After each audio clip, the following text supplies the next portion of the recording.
Эгерде камчыны ээрдин кашына илип келсе, мен шашылышмын. Тезинен кайра кетем. Шамшым өткенге дасторконуңду бачымдан дайындай кал деген белги болгон. Ошондуктан үйдүн ээси тез быша турган тамак жасай калуусу керек. Мисалы, куурдак жана башка жеңил тамактардан. Эгерде камчыны өтүгүнүн кончуна салып кирсе, үй ээси мен конок болуп түнөймүн. Каадаңды көр деген белги.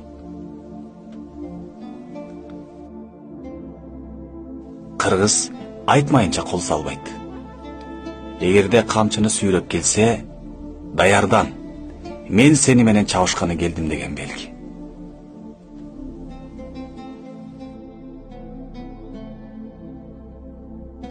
Эгерде камчыны мойнуна салып келсе, кечирим сурап келгендиги.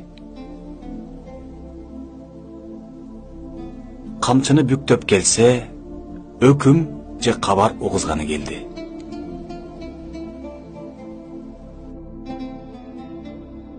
Камчыны колтугуна кыстарып жүрсө, мен жок издеп жүрөм, мал издеп жүрөм, чоочуба, үйдүн ээси деген белги болгон.